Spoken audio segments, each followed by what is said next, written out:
सोचिए, कोई आपकी सबसे प्यारी चीज तोड़ दे, एक बार नहीं, 2 बार नहीं, 17 बार, और हर बार आप फिर से खड़े हो जाएं। ये सिर्फ एक मंदिर की कहानी नहीं है, ये एक जाति के अभिमान की कहानी है, एक आस्था की कहानी है जिसे कोई मिटा नहीं सका। आप देख रहे हैं सोमनाथ, गुजरात के पश्चिमी तट पर, जहाँ अरब सागर खत्म होता है और भारत की धरती शुरू होती है, वहाँ खड़ा है ये मंदिर। हिंदू धर्म के 12 ज्योतिर्लिंगों में पहला, सबसे पवित्र, सबसे प्राचीन। इसे कहते हैं द इटर्नल श्राइन, शाश्वत मंदिर, क्योंकि ये बार बार मरा, बार बार जिया। दोस्तों, एक सवाल, आपके शहर की सबसे पुरानी इमारत कितने साल पुरानी है? 100 साल, 200? सोमनाथ का इतिहास कम से कम 2000 साल पुराना है। ऐतिहासिक दस्तावेजों में 649 ईस्वी में दूसरी बार मंदिर निर्माण का प्रमाण मिलता है, लेकिन दूसरी बार का मतलब पहले भी एक था। पुराण कहते हैं यह सतयुग का मंदिर है, यानी मानव सभ्यता की भोर का। ऐतिहासिक दृष्टि से यह कम 1500 से 2000 साल पुराना है। 1026 ईस्वी गजनी के सुल्तान महमूद गजनवी एक विशाल सेना लेकर सोमनाथ पर टूट पड़े। मंदिर के भीतर था लाखों दीनारों का सोना चांदी, हजारों तीर्थयात्री और भगवान शिव का ज्योतिर्लिंग। गजनवी ने सब लूट लिया, ज्योतिर्लिंग तोड़ दिया, मंदिर को धूल में मिला दिया। इसके बाद 1299 में अलाउद्दीन खिलजी के सेनापति उलुग खां, 1394 में जफर खां, 1706 में मुगल सम्राट औरंगजेब, कुल 17 बार। लेकिन दोस्तों, इस अंधेरे में एक रोशनी की कहानी है, एक नौजवान की कहानी। कल्पना कीजिए, एक 16 साल का राजपूत राजकुमार शादी के मंडप में बैठा है, हाथों पर मेहंदी का रंग अभी सूखा भी नहीं, आंखों में नई जिंदगी के सपने। तभी खबर आई, सोमनाथ पर हमला हो रहा है। वो उठ खड़े हुए,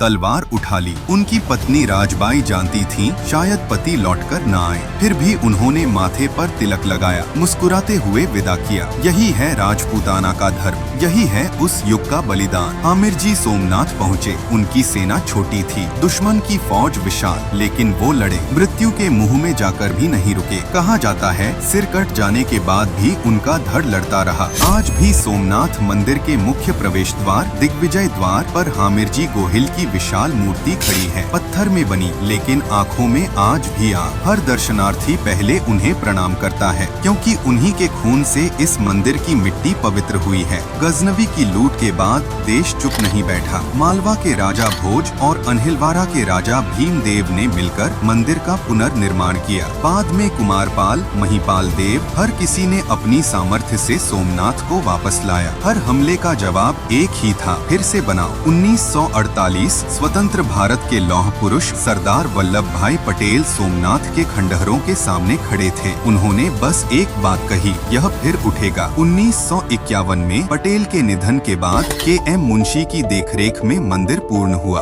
भारत के पहले राष्ट्रपति डॉक्टर राजेंद्र प्रसाद ने इसकी प्राण प्रतिष्ठा की। चालुक्य स्थापत्य शैली में सोमपुरा शिल्पियों के हाथों सोमनाथ को फिर जीवन मिला। ईंटें तोड़ी जा सकती हैं, पत्थर चूर किए जा सकते हैं, लेकिन एक जाति की आत्मा को उसे कोई छू नहीं सकता। सोमनाथ हमें सिखाता है, गिर जाना हार नहीं है, गिरे रहना हार है। अरब सागर आज भी गरजता है और उस गर्जन में सुनाई देता है आमिर जी की तलवार की खनखनाहट, राजा भोज का संकल्प, सरदार पटेल का वादा। अगर इस वीडियो ने आपके दिल को छुआ तो लाइक करें, शेयर करें और सब्सक्राइब करना न भूलें, क्योंकि भारत की ऐसी और भी खोई हुई कहानियाँ आपका इंतजार कर रही हैं। कमेंट में बताइए, क्या आपने कभी सोमनाथ के दर्शन किए हैं?